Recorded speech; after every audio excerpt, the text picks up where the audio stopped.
Être actif, prendre soin de ton corps, c'est vraiment essentiel, que ce soit pour ta santé physique, mais également pour ta santé mentale sur le long terme. Idéalement, on devrait toutes se bouger un peu chaque jour, je ne sais pas, au minimum de 30 minutes chaque jour. Mais tu vois, il y a certaines femmes qui me disent parfois que leur coiffure, leurs cheveux vont être un obstacle au fait de faire du sport régulièrement, notamment à cause de la transpiration. Elles ont peur par rapport à leur perruque, que ça va les décoiffer, etc. Et à chaque fois qu'on me dit ça, ça me désole totalement parce que pour moi, aucune femme ne devrait devoir choisir entre sa santé et sa beauté. Mais ne t'inquiète pas, dans cette vidéo, je vais t'expliquer quels sont les meilleurs sports pour minimiser la transpiration sur ta perruque et comment tu vas pouvoir faire du sport très régulièrement sans impacter ta jolie coiffure. Bonjour et bienvenue sur la chaîne de Maxi Hair Mindset. Quand tu vas faire du sport, tu vas bouger, tu vas sauter, tu vas courir.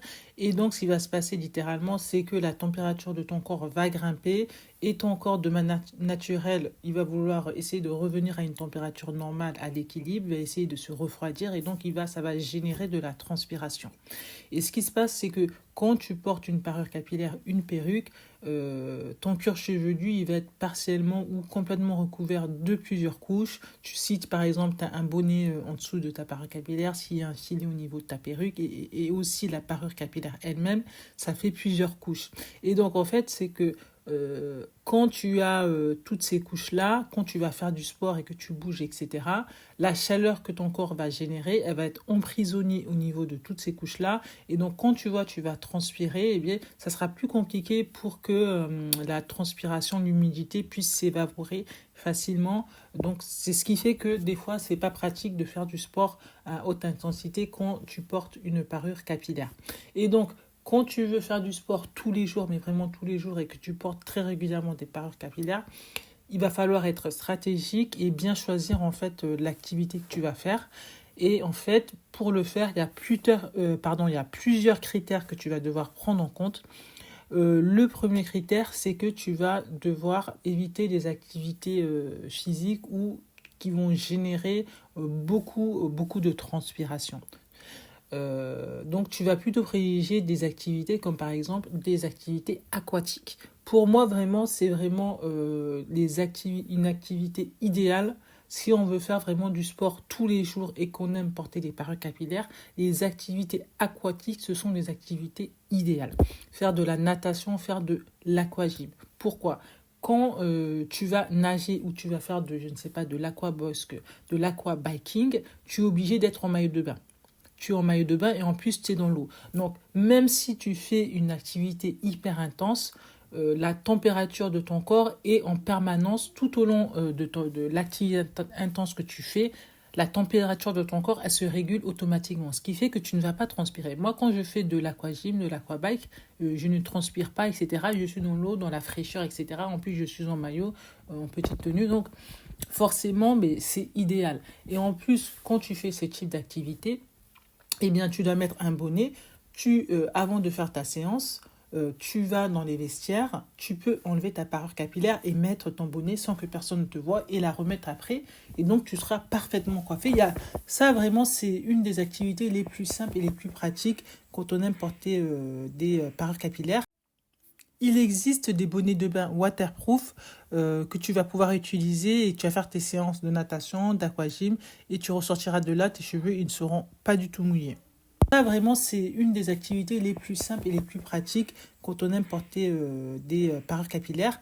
J'ai fait toute une vidéo à ce sujet-là où je te donne tout en détail sur la routine spécifique que je fais lorsque je fais des activités aquatiques, tous les accessoires que j'utilise, je te donne tout le détail. Donc n'hésite pas à aller regarder cette vidéo si tu ne l'as pas fait déjà. Ensuite, un autre critère à prendre en compte au niveau des activités, ça va être l'intensité des mouvements au niveau de l'intensité des mouvements, notamment des mouvements de la tête. Il faut aussi que tu évites, tu choisis des activités où tu vas pas faire trop de sauts, de torsions ou de mouvements, tu vois, à impact, qui vont faire des secousses, qui peuvent enlever ta perruque, etc. ou générer beaucoup de transpiration, où tu vas trop sauter, etc. Là, on va plutôt partir sur des activités physiques où on va pouvoir moduler l'effort, des activités physiques où on va pouvoir contrôler l'intensité, des activités physiques plutôt douces, mais qui sont quand même très très très efficaces et qui peuvent être très intensives. Il va par exemple avoir la danse classique. La danse classique, c'est de la danse, mais c'est un sport aussi. La danse classique, pourquoi c'est idéal? Parce que la danse classique, ça va te permettre de travailler ta posture, ta souplesse, ton équilibre, mais également ça va solliciter en profondeur tes muscles, des jambes, du dos, des bras, etc. Vraiment, vraiment de tout ton corps. Et tu vas faire aussi, donc tu vois, des mouvements qui sont fluides, des mouvements qui sont sans secousse et voilà, avec une intensité qui sera modulable. Et aussi, quand tu vas faire de la danse classique, il y a des gestes où tu vas vraiment devoir, ta tête, elle va rester souvent plutôt stable. Donc, il y a peu de risques que ta parure capillaire bouge, parte dans tous les sens, etc. Donc, vraiment, c'est la danse classique, c'est très intéressant. Et en plus, la danse classique, tu peux le faire en salle, mais tu peux le faire aussi chez toi. Hein. Tu peux faire même pour les exercices où tu devras faire, par exemple, utiliser une barre en salle. Chez toi, tu peux prendre juste une chaise. Tu peux faire également, tu peux faire de la danse classique à domicile. Et quand tu fais de la danse classique, tu auras peu de transpiration au niveau de ton cuir chevelu. Et vraiment, c'est hyper intéressant. C'est peu de transpiration, peu de mouvements brusques, mais c'est quand même très intense comme activité. Et puis aussi, c'est une activité qui est très élégante et qui te reconnecte aussi à ta féminité. Donc ça aussi, c'est une activité qui est intéressante, la danse classique. Toujours un peu dans cette même... je veux dire, comment je peux dire ça, même entre guillemets, famille d'activités, tu vas avoir le pilate. Pourquoi je dis ça? Parce que le pilate, comme moi j'ai fait pendant longtemps, j'ai fait pendant presque 10 ans de la danse classique, et quand on m'a fait découvrir le pilate, je trouve que les mouvements de pilate sont très proches de la danse classique. C'est très proche de la danse classique. Il y a pas mal de choses, des mouvements qui sont proches de la danse classique. Donc le pilate, je sais que là c'est très tendance en ce moment, tout le monde parle de pilate. Le pilate aussi, c'est un très bon sport quand on aime porter des parures capillaires tous les jours. Ça va gainer, tonifier, améliorer ta posture sans impacter ta coiffure. On va de même travailler les muscles profonds. Tu peux travailler les abdos, les fessiers, les lombaires. Voilà. En fait, le pilates, ce que j'aime bien, c'est que tu fais des mouvements qui sont lents, mais ils sont contrôlés, ils sont précis et tu travailles vraiment. Et quand tu fais du pilates, moi, quand je fais du pilates, je ressens l'effort, mais je ne suis pas là à dégouliner dans tous les sens de plein de transpiration. Et en plus, j'ai remarqué que quand je fais du pilates, moi, je fais au minimum 30 minutes par jour. Si tu fais du pilates, je trouve que j'ai beaucoup moins de courbatures que lorsque je fais des grosses séances de cardio, etc. J'ai pas de mal, etc. J'ai pas trop. Au contraire, ça me fait un bien fou, un boost. Donc voilà, pilates aussi très intéressant. Et dans la même veine, tout ce qui va être le stretching, étirement et le yoga, etc. Donc, et tout ça aussi des sports faible impact, des sports plutôt doux. Donc ça aussi, c'est intéressant. Et puis aussi, si tu peux faire aussi du vélo d'appartement, tout simplement. Hein. Tu peux aussi faire du vélo d'appartement. Aussi, ça peut être pas mal. Ça peut être aussi intéressant de faire du vélo d'appartement, par exemple. Un autre critère à prendre en compte, tu vois, quand tu choisis le sport par rapport aux parures capillaires, c'est le lieu et les conditions climatiques.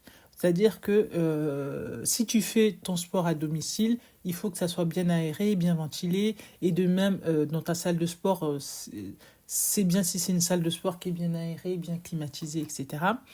Et de ne pas faire du sport en plein soleil, etc. Mais plutôt soit à des horaires où matin ou soir quand il fait un peu plus frais, par exemple. Et tu peux faire également du sport en extérieur. Voilà, il y a l'air ambiant, etc., qui va te rafraîchir, tout simplement comme activité très très simple, tout simplement de la marche rapide. 30 à 45 minutes de marche rapide tous les jours, c'est possible à faire, hein, c'est pas très compliqué.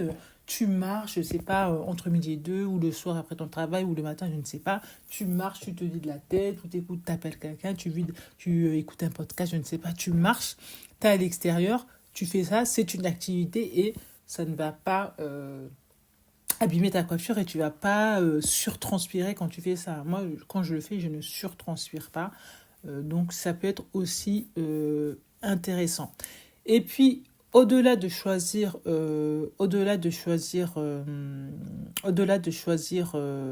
activité,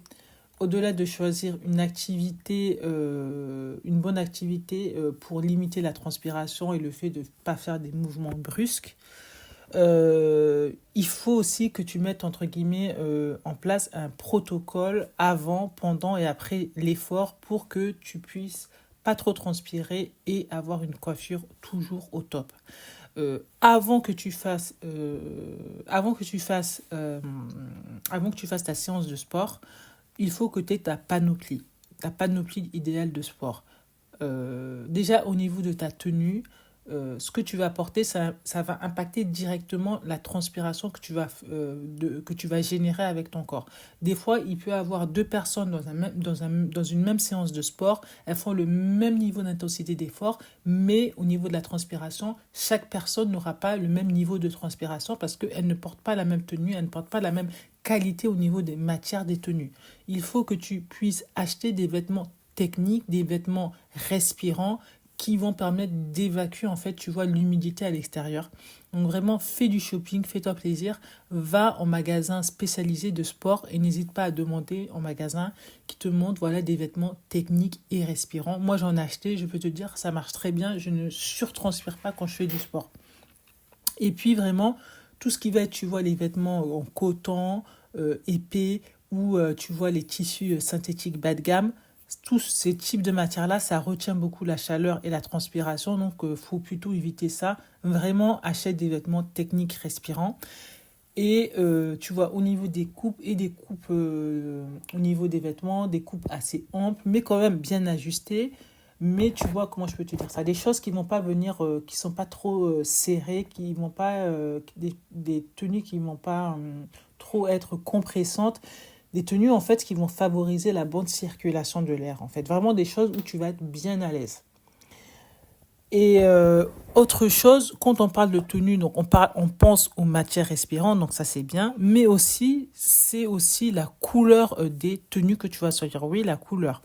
Ça a un impact également au niveau de la chaleur. Il y a certaines couleurs qui vont attirer la chaleur et d'autres qui vont la réfléchir. Et donc, tout ce qui va être les couleurs foncées, tu vois, le noir, le bordeaux, etc., bleu marine, le marron foncé, etc., tout ça, ça va absorber la chaleur. Ça va absorber la chaleur et donc ça va faire que ton corps, il va chauffer beaucoup plus vite et donc tu vas transpirer davantage. Ok?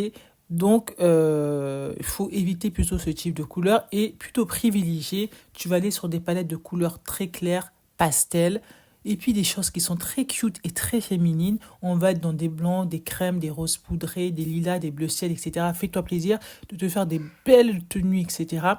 Dont des jolies tonalités pastel qui vont réfléchir la lumière et permettre à ton corps en fait de mieux réguler sa température tout simplement. Voilà. Et puis aussi, après, au niveau de la forme des tenues, on va partir sur, si tu es en salle de sport, tu mets, tu vois, des hauts un peu dos nageur ou des débardeurs qui vont être respirants. Et puis après, si tu fais du sport à domicile, moi, quand je fais du sport chez moi, c'est short et une brassière. Là, c'est idéal. C'est sûr, là, tu n'auras pas du tout chaud. Une brassière et un short. Voilà, après si tu vas en salle de sport, bon, tu vas mettre ton débardeur et puis leggings, etc. Mais bon, voilà quoi. Au niveau de la tenue, ça joue, c'est vraiment très important. Et puis au niveau de la coiffure, on attache les cheveux, pas de cheveux on attache bien ses cheveux, haute queue de cheval, chignon, et on t'attache ta parure capillaire et pas de cheveux sur le front. Et tu peux mettre un bandeau transpirant qui va te permettre d'absorber l'humidité et t'éviter d'avoir, tu vois, des gouttelettes au niveau du front. Ça, d'autant plus, ça va faire que ça limite aussi la transpiration. Et comme ça, après, tu vois, quand tu finis ta séance, eh bien, tu l'enlèves après. Donc, tu l'enlèves directement.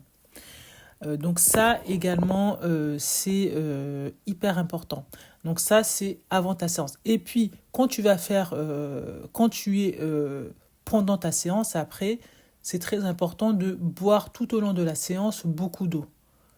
Parce qu'en fait, quand on va transpirer, plus on transpire, plus on est déshydraté. Et donc, il faut boire au maximum. Il faut toujours que tu aies une gourde à côté de toi quand tu fais du sport.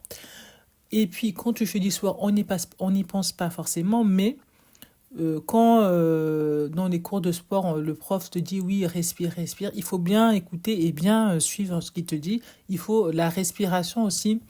La respiration, ça impacte aussi, ça va te permettre de réguler la température de ton corps. Donc voilà, de bien respirer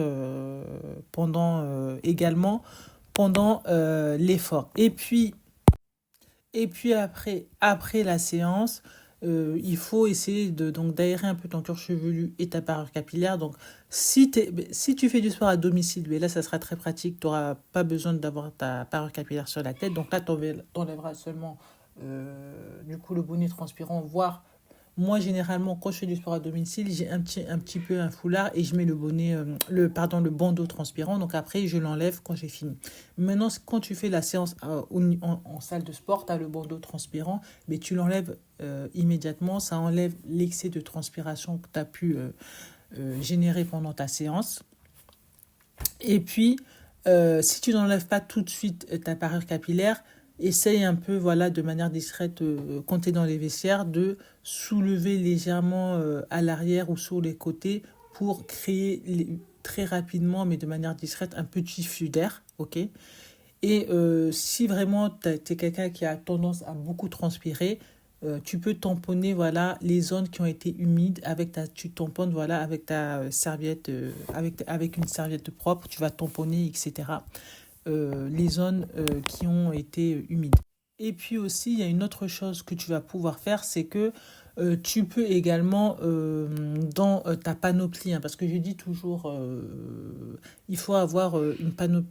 Donc, si tu es quelqu'un qui aime porter régulièrement des parures capillaires, je pense que tu en as plusieurs et c'est bien plusieurs pour les changer, pour que tu en aies une en rotation quand tu les laves, etc., pour les sécher. Il faut que peut-être opter pour avoir une parure capillaire que tu vas utiliser spécialement, notamment si par exemple tu vas en salle, tu peux avoir des parures capillaires spécifiques quand tu vas en salle du sport par exemple, ou des parures capillaires qui seront plus faciles à laver. Ça te permettra d'éviter en fait entre guillemets d'user tes bag wings, voilà, lorsque tu vas faire tes séances de sport rapides par exemple. Avoir peut-être une parure capillaire dans ta panoplie, une parure capillaire spécifique pour le sport. Ça peut être également une option que tu vas pouvoir tenter de choses que tu vas pouvoir tenter de mettre en place. Donc voilà, vraiment, moi vraiment, comme je t'ai dit, c'est vraiment tout à fait possible pour toi de rester active tout en préservant ta perruque et ton style. Il suffit juste vraiment que tu vois, que tu fasses vraiment les bons choix de sport, que tu organises ça, que tu te prépares bien, etc. Et puis tu verras, ça roulera, il n'y aura aucun problème. Vraiment, tu peux faire du sport tous les jours. Je t'encourage vraiment à faire au minimum 30 minutes de sport tous les jours. Je t'assure, c'est vraiment possible. Et plus tu feras du sport, plus tu auras envie de le faire. Ça te fera tellement du bien. Ça te fera du bien et ça te boostera. Il faut en fait que tu t'imagines que vraiment ça devienne une habitude obligatoire comme se brosser les dents. Je suis sûre, aujourd'hui tu t'es brossé les dents, tu t'es pas posé la question. Voilà, tu t'es brossé les dents, c'est obligatoire, tu t'es brossé les dents. Eh bien, faire tes petites activités, voilà, 30 minutes, c'est pas grand chose, mais c'est très puissant. 30 minutes par jour, que ça devienne quelque chose de non négociable. Donc voilà, nous arrivons à la fin de cette vidéo. Je te remercie infiniment de l'avoir regardé jusqu'au bout. Et je te dis à très bientôt sur la chaine de Maxi Air Mindset.